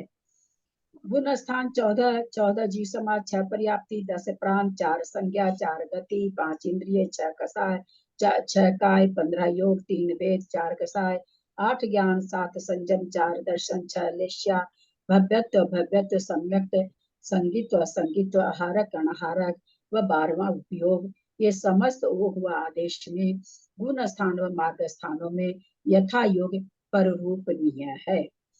ऊपर के गुण स्थान आदि उपयोग पर्यंत 20 बताए हैं। उन 20 का ओघ तथा गुण स्थानों में तथा आदेश अर्थात मार्गना स्थान में इस प्रकार से परिकल्पना करनी चाहिए जो कि आगम के विरुद्ध न पड़े। जैसे प्रथम गुण स्थान में गुण स्थान जीव समास पर्याप्ति प्राण आदि 20 कितने कितने कैसे कब संभव है। इसी तरह दूसरे आदि गुण स्थान में वह सकल मार्ग स्थानों में 20 परिकल्पना करनी चाहिए। जीव समासों में विशेष ओघा आदेशेवा सन्निपज्जतंगा हवे जथ तथयौण विसिंता इगिविति गुणिदा हवे ठाना। चलिए उच्चारण करिए।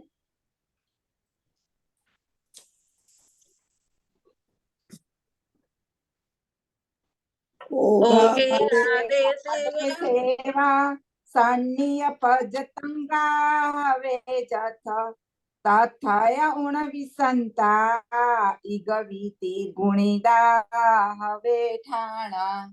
ओघे आदेशे वा संगी पर्यंत का भव्युर्यत्र तत्र चोकान विशांता एक द्वि त्रिगुणिता भव्युः स्थानानि। क्या कह रहे हैं कि ओघे आदेश वा ओघ आदेश माने गुणस्थान जीव मार्गना में संगी पर्यंता संगी पर्यंत हवे जत्था, हवे माने होता है, जत्था माने जैसा, तथा माने तैसा, उन विसंता माने 19, 19 पर्यंत, ईगी माने एक, बी माने 2 और 3 माने 3 गुणिदा, हवे ठाना, ईगी माने सामान्य, सामान्य आलाप से 2 से पर्याप्त और सामान्य, और 3 अपर्याप्त और सामान्य और पर्याप्त, इन तीनों से गुणा करके कहते हैं स्थान होते हैं। ओघ गुण स्थान या आदेश मार्गना में संगी पर्यंत मूल जीव समासों का जहाँ कथन हो, वहाँ 19 पर्यंत उत्तर जीव समास स्थान के भेदों को 1 सामान्य, 2 पर्याप्त अपर्याप्त तथा 3 सामान्य पर्याप्त व अपर्याप्त से गुणा करने पर समस्त स्थान जीव समास के भेद होते हैं 19 या 57। विशेषार्थ गुण स्थानों में, मार्ग स्थानों में संगी पंचेंद्रिय तक 1 से 19 तक जो जीव समासों के भेद गिनाए हैं, उन्हें सामान्य लाभ से गुणा करने पर 19, उन्हें ही पर्याप्त व अपर्याप्त इन 2 आलापों से गुणा करने पर 38 भेद, और पर्याप्त निर्वृत्ति अपर्याप्त लब्ध पर्याप्त तक इन 3 से गुणा करने पर 57 भेद हो जाते हैं। संक्षिप्ततः सामान्य जीव इस प्रकार 1 जीव समास, त्रस्व स्थावर इस प्रकार 2 जीव समास के स्थान, एक इंद्रिय विकलेंद्रिय सकलेंद्रिय इस प्रकार जीव समास के 3 स्थान, इसी तरह क्रमशः आगे आगे जीव समास स्थानों को यथाक्रम उत्पन्न करते हुए जीव समास के 19 स्थान इस प्रकार होते हैं। 1 से शुरू करके 19 कैसे होते हैं वो प्रकरण यहाँ पर दिया हुआ है। पृथ्वी जल अग्नि, ऊपर कहाँ तक वो कर दिए, ऊपर 3 स्थान बताए थे, अब यहाँ पर आगे बता रहे हैं पृथ्वी जल अग्नि वायु नित्य निगोध चतुर्गति निगोध, ये 6 हैं। ये बादर और सूक्ष्म सप्रतिष्ठित प्रत्येक अप्रतिष्ठित प्रत्येक भेद 2 इंद्रिय 3 इंद्रिय चतुरिंद्रिय असंगी पंचेंद्रिय संगी पंचेंद्रिय, इस तरह सामान्य जीव रूप से एक स्थान के 19 भेद पर्यंत स्थानों को 1 2 3 से गुणा करने पर यथाक्रम 19 भेद स्थान, 38 भेद स्थान, 57 भेद स्थान होते हैं। यहाँ विशिष्ट स्पष्टीकरण नहीं किया जा रहा है क्योंकि इसी ग्रंथ में पहले विस्तृत कथन किया जा चुका है। अब देखिए आलाप अधिकार से चूंकि इनको वर्णन करना है, इन्होंने कह दिया भाई आलाप से करेंगे तो इस तरह से 57 हो जाएगा, 38 होगा और 19 होगा। अब गुण जीवा पज्जति पाना इस गाथा द्वारा कथित विसंति भेदों की योजना करते हैं।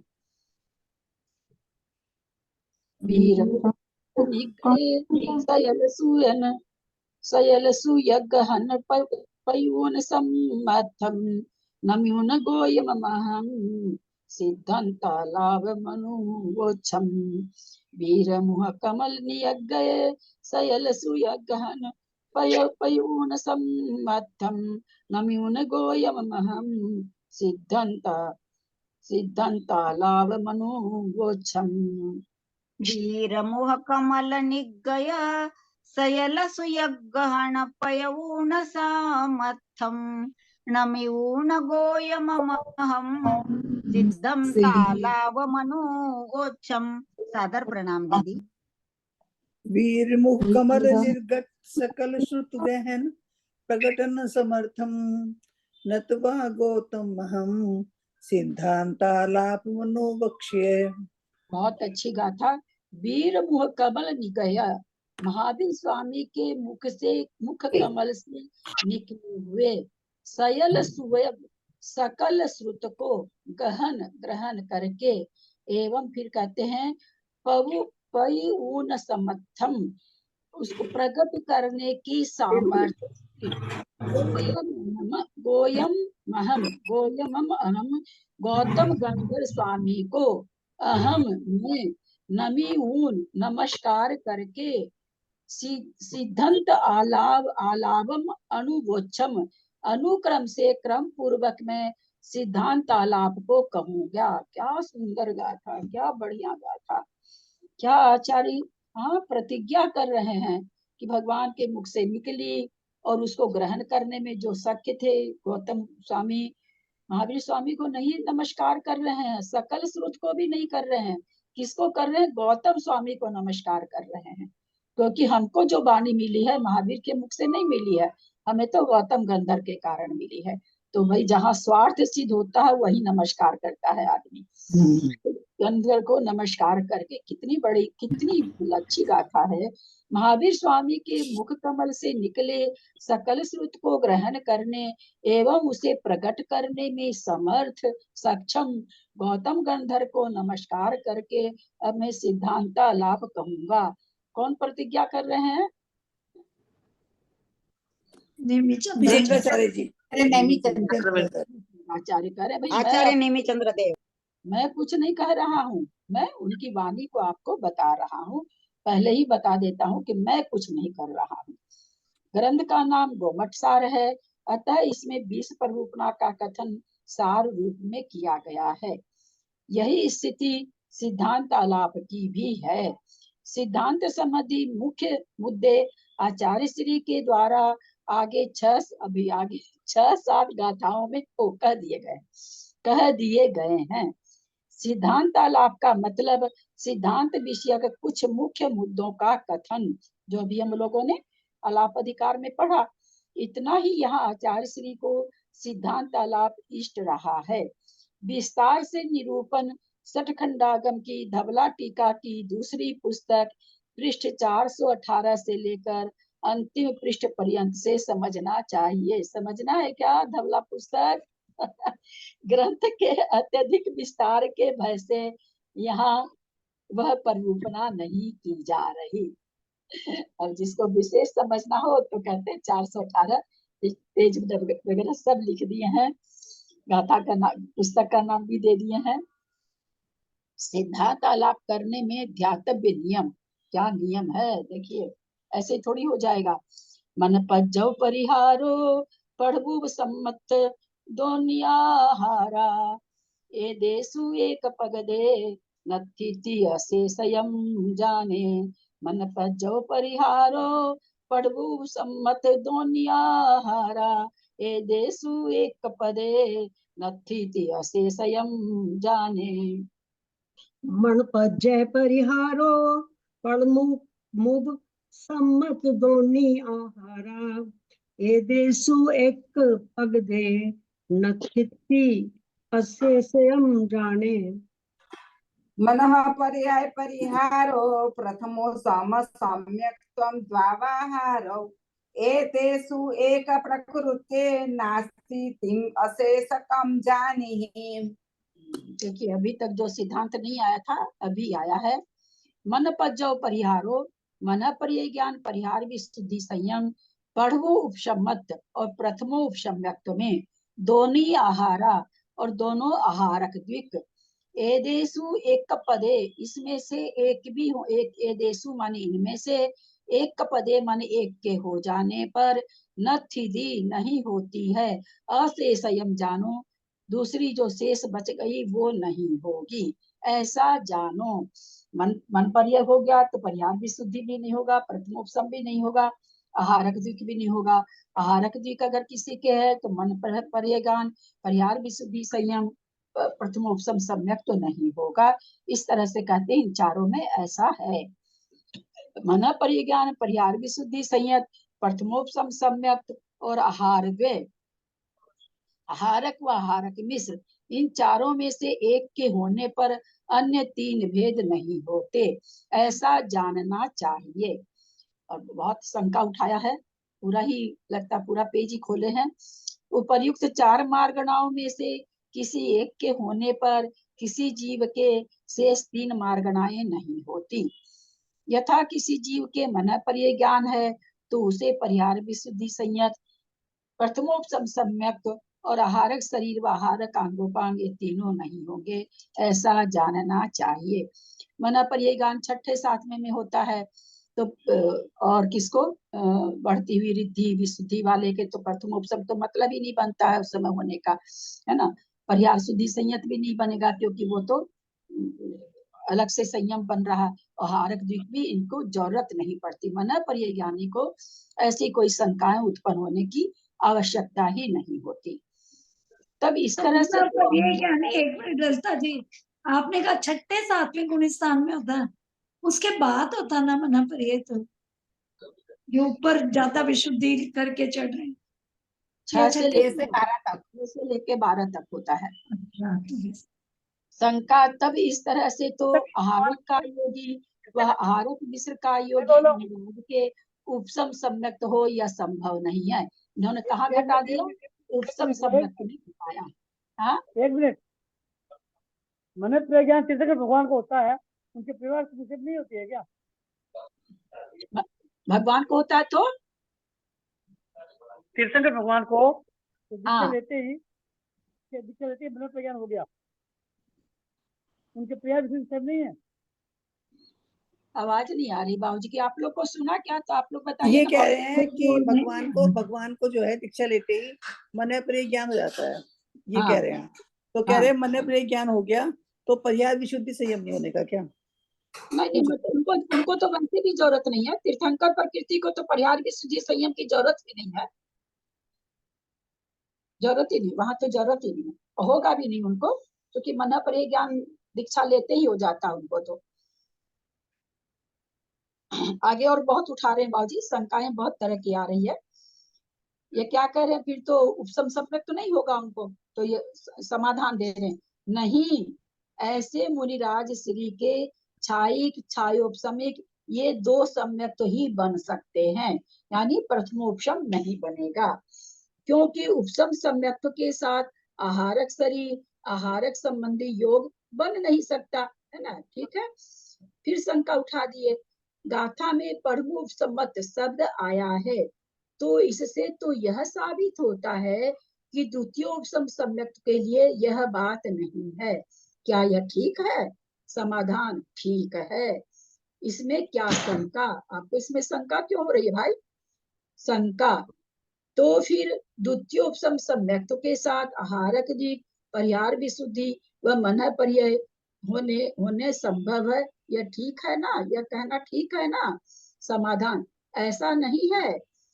वही कहा जाता है कि प्रथमोपसम के साथ जैसे मन पर्याय ज्ञान परिहार विशुद्धि संयम और आहारक ये सब यानी तीनों नहीं हो सकते, वैसे द्वितीय उपसम सम्यक के साथ सभी के सभी तीनों ही में से कोई भी नहीं हो सकते, ऐसी बात नहीं है। बोला आपने तो क्या कह दिया कि भाई हमने कहा उपसम सम्यक में नहीं होता, तो ये तो ठीक है, उपसम सम्यक होगा तो ये तीनों नहीं होगी, लेकिन आप तो फिर क्या कह दिए, तब तो द्वितीय उपसम में भी नहीं घटेगा। बोलो ये यहाँ ये कह रहे हैं कि जब प्रथमोपसम उपसम होगा तो उसमें तीनों नहीं होगा, द्वितीय उपसम में तीनों के लिए नहीं कह रहे हैं। देख और आगे देखें क्या कहते हैं, ऐसी बात नहीं है, द्वितीय उपसम सम्यक के साथ मन पर्याय ज्ञान तो हो सकता है।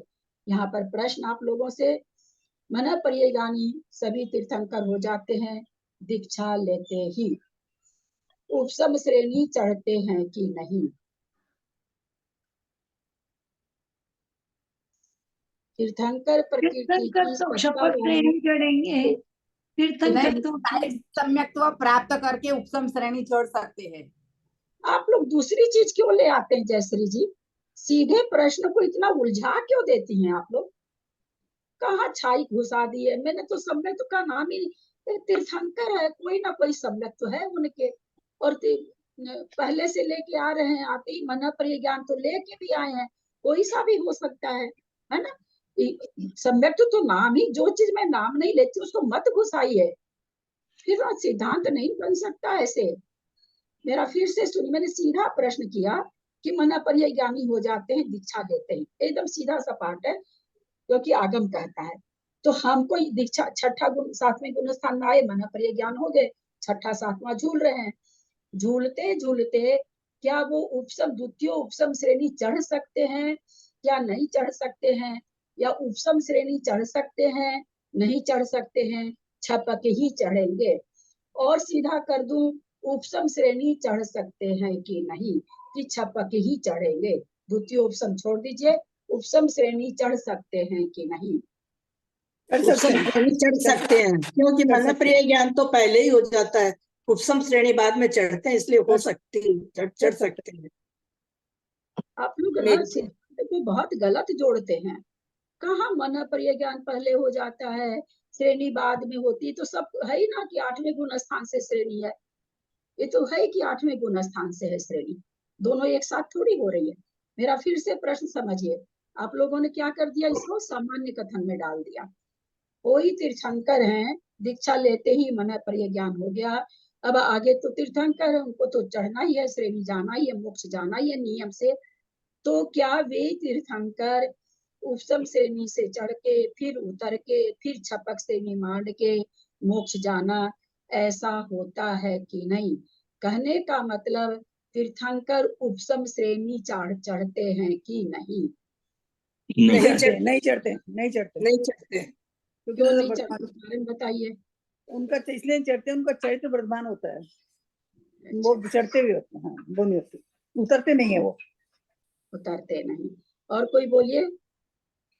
उपसम श्रेणी चढ़ते उनका क्या संयम चढ़ता हुआ बढ़ता हुआ होता है, इसका क्या मतलब हुआ? कि एक बार 11वें गुण स्थान में पहुंच गए तो वापस छठे में नहीं आएंगे, ये मतलब होता है क्या इसका? नहीं, 11वें में चढ़ेंगे ही नहीं, वो तो सीधे 12वें में जाएंगे। इसका मतलब जो भाभी आप कह रही है वो मतलब नहीं है, वो छठे में हो सकते हैं, उनका चरित्र बढ़ता बढ़ता हो सकता है, बढ़ता हो सकता है। तो मैं कह रही हूं ना आपसे, भाई कृष्ण दीदी तो उन्होंने जी ने उत्तर दिया, उसको मैं क्लियरिफाई करना चाह रही हूँ उन्हीं के मुख से। तृष्णा जी ने कहा कि वर्धमान चारित्र वाले होते हैं, पक्की मन प्रिय ज्ञानी भी वर्धमान चारित्र वाले ही होते हैं, तीर्थंकर भी वर्धमान चारित्र वाले होते हैं। बहुत बड़ी चीज आपको बताने जा रहे हैं। और फिर कहती हूँ, मैं आगम से बताती हूँ, आगम के बाहर से भी बताती हूँ, कहीं मिलेगा तो कहेंगे अभी आपको हो सकता विश्वास नहीं आए। तो मेरा यह प्रश्न था कि तीर्थंकर उपसम श्रेणी चढ़ते हैं कि नहीं?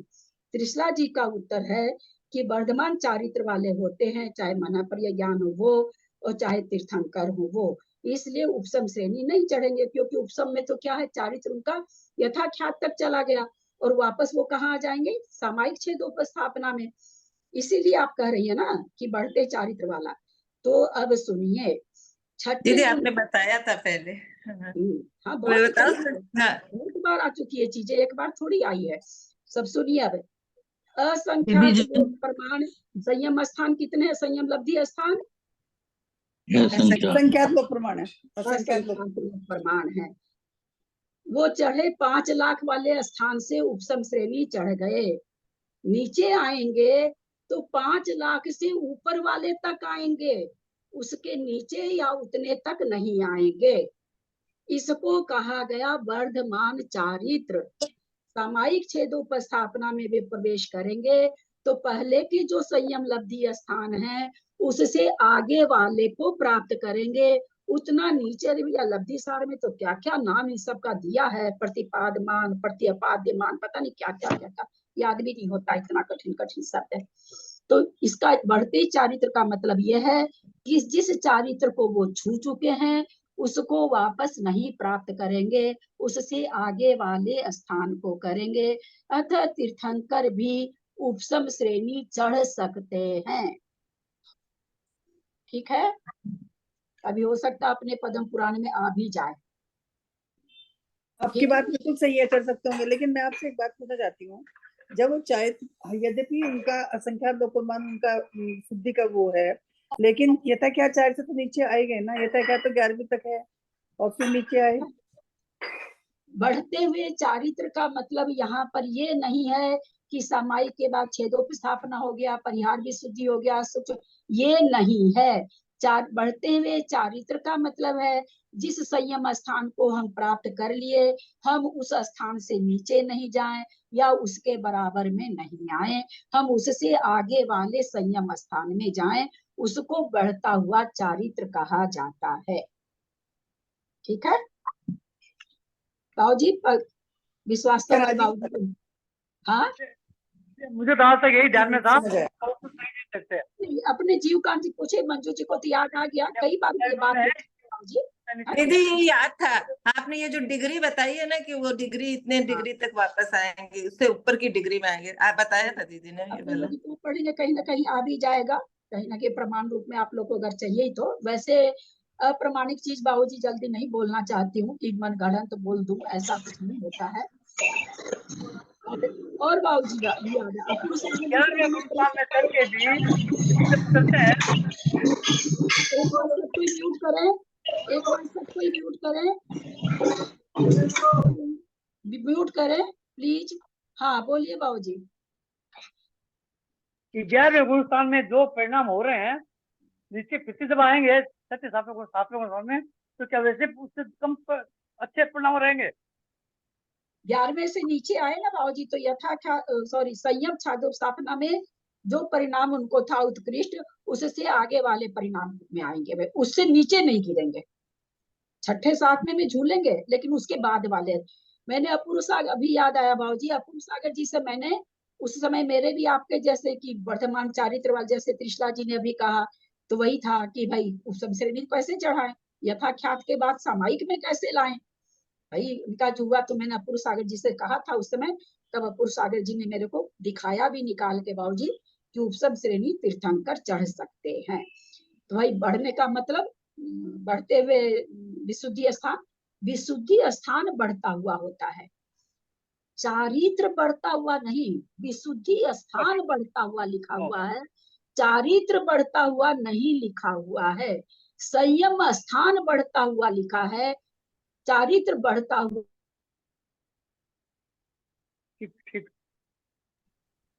ठीक है, तो संयम लब्धि बढ़ते हुए उनको मिलेंगे। चलिए, कहाँ क्या सब्जेक्ट आ जाता है उसी में रह जाते हैं। प्रथम उपसम सम्यक्त के साथ जैसे मना पर ये तो हो गया ना, द्वितीय उपसम सम्यक्त के साथ तीनों मार्गणाएं निषिद्ध न होकर मार्गणा द्वे ही निषिद्ध है। द्वितीय उपसम के साथ क्या कह रहे हैं, परिहार विशुद्धि और आहारक द्विक तो नहीं होगा, परंतु क्या क्या हो जाएगा, मना पर ज्ञान हो जाएगा। दो मार्गणा नहीं होगी द्वितीय उपसम के साथ में, परिहार विशुद्धि और आहारक द्विक। फिर द्वितीय उपसम सम्यक्त मन पर्यागानी कैसे संभव है? समाधान, जो वेदक सम्यक्त से पीछे द्वितीय उपसम सम्यक्त को प्राप्त करता है, उस उत्तम सम्यक्त के प्रथम समय में मन पर्यज्ञान पाया जाता है, किंतु सीधे मिथ्यात्व से आए हुए उपसम सम्यक दृष्टि मन पर्यज्ञान नहीं पाया जाता है। अपने लोग अब सब बंद क्यों नहीं कर रहे हैं? इतना अच्छा चल रहा है, बंद पाटनी जी, नेमीचंद भाई साहब जी, आप बंद क्यों नहीं कर रहे हैं? बंद करिए प्लीज।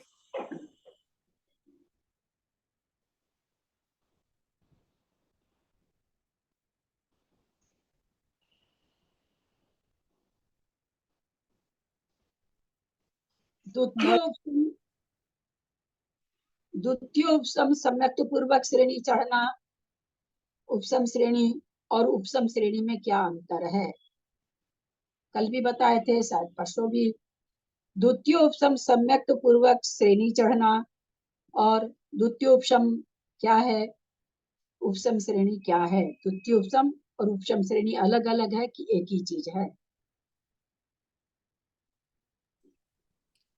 द्वितीयोपसम सम्यक्त यानी चारित्र मोहनी की 21 प्रकृति का उपसम करना और उसमें श्रेणी चढ़ना। एक मिनट जयश्री जी, तो उपसम श्रेणी क्या है? उसमें श्रेणी मांडना, उसमें चारित्र को उपसम करना। और द्वितीय उपसम क्या है? उसमें भी तो आपने चारित्र मोहनी की 21 प्रकृतियों का उपसम करा रहे हैं, कल ही तो बताया गया, खूब विस्तार से बताया, कल ही बताया, मुझे याद है। द्वितीय उपसम और उपसम श्रेणी में क्या अंतर है? द्वितीय उपसम में तो 7 प्रकृति, दर्शन मोहिनी की 3 प्रकृति और अनंत अनुबंधी की भी संयोजना होती है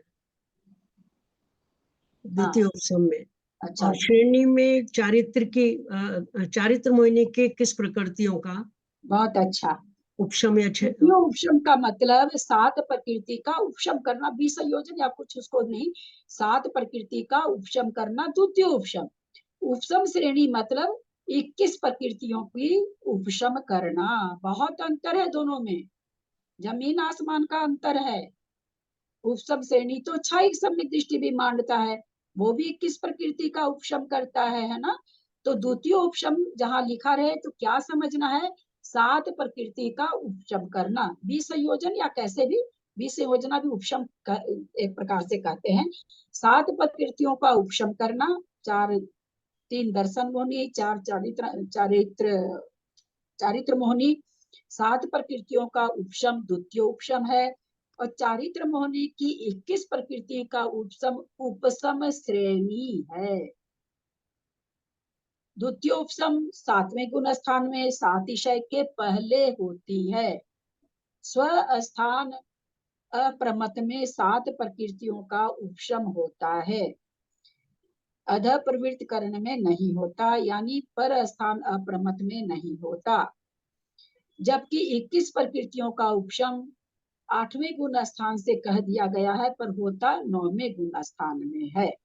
परंतु चूंकि उस कार्य में लग जाता है, इसलिए उपशम श्रेणी 8वें से कहलाती है, क्योंकि कार्य वहां से शुरू हो गया।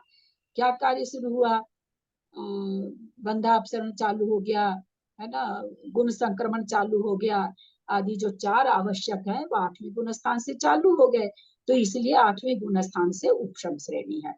पर द्वितीय उपशम कहाँ घटता है, 7वें गुण स्थान के पहले पाये में, दूसरे पाये में नहीं। दूसरे पाये में तो वो द्वितीय उपशम हो जाता है। ये चीज बहुत अच्छी तरह से अपने कल परसों में हुआ था। चलिए, दीदी 7 प्रकृतियों का जो उपशम आपने द्वितीय उपशम में बताया है, तो प्रथमोपशम में भी तो 7 प्रकृतियां ही का उपशम करते हैं ना। प्रथम उपशम में तो मिथ्यात्व के 3 टुकड़े करते हैं। हाँ, पर उपशम करके तो करते हैं ना 3 टुकड़े। उपशम करके 3 टुकड़े थोड़ी करते, 3 टुकड़े करके उपशम करते हैं, तो वो उपशम संगत कहलाता है। वहां 7 प्रकृतियों का प्रथम उपशम में मिथ्यात्व के 3 टुकड़े करके उसका उपशम है, और यहाँ पर वेदक सम्यक से कर रहा है। दोनों में क्या अंतर है, वो मिथ्यात्व से होता है प्रथम उपशम, द्वितीय उपशम छायोपशमिक सम्यक दृष्टि के होता है, ये अंतर है। हाँ, पर प्रकृति तो 7 को उसमें भी उपशम करता है, इसमें भी करता है। नहीं, वहाँ उपशम करता पहले, वहां पर बहुत बड़ा अंतर है ना, वहाँ उपशम करना अलग हाँ, है, यहाँ करना अलग है। 3 टुकड़े करके उपशम करते हैं। यहाँ पर श्रेणी मांडने के लिए कर रहा है, वहाँ श्रेणी मांडने की, जो श्रेणी चढ़ेगा वही करेगा, जो नहीं चढ़ेगा वो नहीं करेगा। वो किस लिए करेगा, हाँ, क्योंकि जो 7 प्रकृति का उपशम करता है फिर वो श्रेणी चढ़ता ही चढ़ता है। तो ये होगा कि द्वितीय उपशम जो है ना, श्रेणी चढ़ने से पहले करेंगे, हाँ, मतलब श्रेणी चढ़ने के लिए करेंगे वो, तो पहले और शब्द हम सम्मिलित तो प्राप्त करने के लिए करेगा। अपने यहाँ पहले शब्द नहीं है, अपने यहाँ सम्मुख शब्द है। श्रेणी के सम्मुख जीव 7 प्रकृतियों का उपशम करता है, उसको द्वितीय उपशम कहते हैं। मिथ्या दृष्टि जीव जो 7 प्रकृति का उपशम करता है, उसको प्रथम उपशम कहते हैं। दीदी बीज संयोजन तो जो आपने बताया कि इसको बीज संयोजन भी कह सकते हैं, बीज संयोजन तो अलग चीज है ना। 4 प्रकार जो बीज संयोजन करता है वो अलग होता है, उसके लिए फिर हाँ, अंतर्मुख इंतजार करना पड़ेगा। तो, फिर तो आप लोग तो कर्मकांड में बहुत आगे तक आ गए मंजू जी, उसमें आ चुका है कि धवलाकार को ऐसे पसंद है, वीर सेनाचारी को ऐसे पसंद है, तो वो कहते भैया बात तो एक ही है, उपशम करो या अन्य प्रकृति रूप बदल दो, बात तो एक ही है। ऐसा करके अपने कर्मकांड में आएगा। भाभी एक बात बताना, द्वितीय उपशम 7वें गुण स्थान में बताया आपने, 7वें गुण स्थान में होता है? हाँ, और 7वें में भी 7वें में भी स्व स्थान में 7 प्रकृति का उपशम या क्षय करने के बाद ही पर स्थान अप्रमत होता है, क्योंकि वो अधाकरण है। अधाकरण उस पर्टिकुलर 7वें गुण स्थान के समय का नाम क्या है, अधाकरण है। तो करण परिणाम शुरू होने के पहले करण परिणाम कभी भी वेदक के नहीं होते, जब भी होंगे या तो द्वितीय उपशम के होंगे या छायिक के होंगे।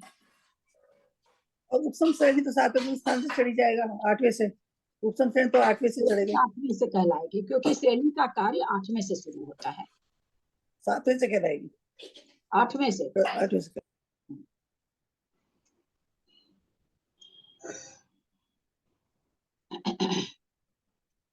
क्योंकि मिथ्यात्व से पीछे आए हुए उपसम सम्यक्त्व के उत्कृष्ट काल से भी ग्रहण किए गए संयम के प्रथम समय से लगाकर सर्व जघन्य मन प्रिय ज्ञान को उत्पन्न करने वाला काल बहुत बड़ा है। कहते हैं कि भाई आप क्यों नहीं प्रथमोपशम में कहते हैं, तो कहते हैं उसका काल बहुत छोटा है। हम मन प्रिय ज्ञान को जघन्य भी ले लें कि जघन्य से हो जाए, वो भी नहीं हो सकता, उसके लिए काल ज्यादा चाहिए। यानी प्रथमोपशम सम्यक दृष्टि के प्रथमोपशम सम्यक के रहने का काल अंतर्मुहूर्त ही है, हम सभी जानते हैं इस चीज को। तथा यह अंतर्मुहूर्त काल संयम को ग्रहण करने के पश्चात मन प्रिय ज्ञान को उत्पन्न करने के लिए योग्य संयम में विशेषता लाने के लिए जितना कार्य लगता है उससे छोटा है। अब अंतर्मुहूर्त काल है, उसी में पहले तो वो प्रथमोपशम करेगा, फिर उसमें वो 7वां गुण स्थान में आएगा, फिर 6ठे में आएगा, तब जाकर के उसका संयम भी कैसा होना चाहिए, बढ़ता हुआ होना चाहिए, एक रिद्धि भी प्रकट हो जानी चाहिए। तो बोले इतने कार्य नहीं हो सकते, इसलिए प्रथमोपशम में मन प्रिय ज्ञान नहीं हो पाता। अतः प्रथमोपशम सम्यक के काल में मन प्रिय की उत्पत्ति हो सकती नहीं, परंतु द्वितीयोपशम सम्यक तो उपशम श्रेणी के सम्मुख विशेष संयमी के ही होता है ना। उपशम श्रेणी के सम्मुख विशेष संयमी जो है वहां पर विशेष संयम हो गया है उसको, इसलिए यहाँ पर अलग से मन प्रिय ज्ञान के योग्य विशेष संयम को उत्पन्न करने की आवश्यकता नहीं रहती। उसका तो संयम बढ़ता ही हुआ है, क्योंकि श्रेणी में जा रहा है, तो श्रेणी में जा रहा है तो बढ़ता हुआ संयम है, तो कहते हैं उसके लिए उसको मन प्रिय ज्ञान के लिए अलग से संयम की जरूरत नहीं पड़ती है। फलतः द्वितीय उपशम सम्यक के ग्रहण के प्रथम समय में भी मन प्रिय ज्ञान संभव है। और ले क्या थोड़ा सा ही है, 2 ही पेज है, टेबल है, ठीक है ले लेते हैं। गाथा में सग सग लेसा भरी दे, एक पेज बढ़ गया, सॉरी। परिहार विशुद्धि संयम उपविष्ट उपशम सम्यक तो इतना में हाँ इतना पच जाएगा तो बहुत है, इतना पच जाएगा तो बहुत है, पचने में टाइम लगेगा हमको।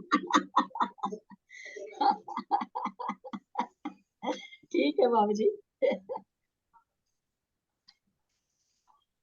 नहीं बहुत हो गया ना, आज 1.5 घंटा सुबह का हो गया, अभी कितना हो गया, 1.5 घंटा अभी का हो गया, 3 घंटे का हो गया, 3 घंटा पचाना बहुत भारी है।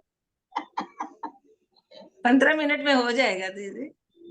हाँ अब तो बहुत टेबल है ना, एक पेज में तो टेबल ही है नहीं, आगे कुछ नहीं है। तो अगर नहीं होगा तो फिर से दोहरा लेंगे, देखे थोड़ा सा 15 मिनट में हो जाएगा बाबू जी, है नहीं ज्यादा आगे कुछ है नहीं। हाँ तो दीदी क्वेश्चन नहीं पूछेंगे तब हो जाएगा, क्वेश्चन पूछेंगे तो नहीं होगा। प्रकरण पूरा करने में याददाश्त भूल कब हो जाती है, प्रकरण पूरा नहीं करना है, जितना है उसको करना है, खाली प्रकरण पूरा करने से क्या होगा, तो अकेले बैठ के पढ़ लेंगे। चलिए भाई कोई बात नहीं, अपन मंगल को करेंगे।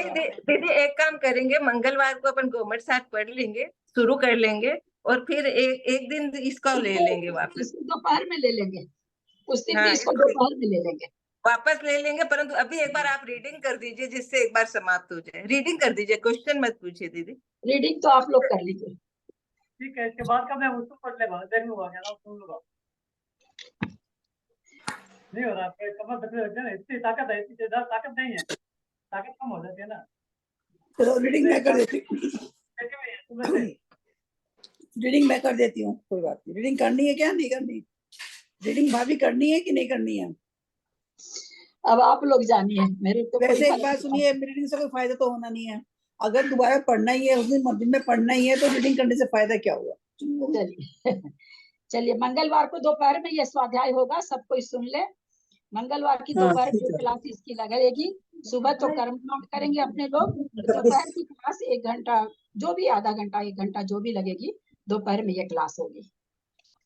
26 तारीख को ना, 26 तारीख को, अब तारीख तो मुझे नहीं याद है, नहीं मंगलवार 26 तारीख पड़ेगी, 26 तारीख, हाँ मंगलवार को। सुबह तो जीव कांड कर्म कांड ही लेंगे, दोपहर में थोड़ा सा इसको ले लेंगे। ठीक है। मात्रा पदवाक्यहीनं मया प्रमादादि किंचनोक्तम् तन्मे क्षमित्वा विदधातु देवी सरस्वती केवल बोधलब्धिम्। बोधि समाधि परिणाम शुद्धि स्वात्मोपलब्धि सुख सौख्य सिद्धि चिंतामणि चिंतित वस्तु दाने त्वं वंदमानस ममास्तु देवी जावानी के जानते सुझे लोकालोक सुबानी मस्तक चलो सदा दे तुम तो हे जिनवानी भारती तो ही जपो दिन रैन जो तेरा शरण आ गए सो पावे सुख चैन देव भजु अरहंत को गुरु से हो निर्ग्रंथ दया धर्म पालु सदा यही मोक्ष का पन द्वादशंग जिनवानी माता की जय परम मांगलिक ग्रंथ गोमर सार जी जीव कांड की जय 9 बार नमोकार।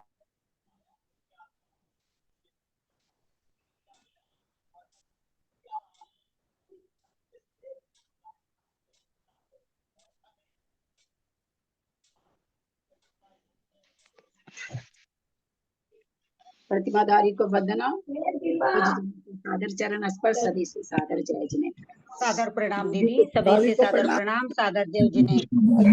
सादर जय जिने सबको, सादर जय जिने। सभी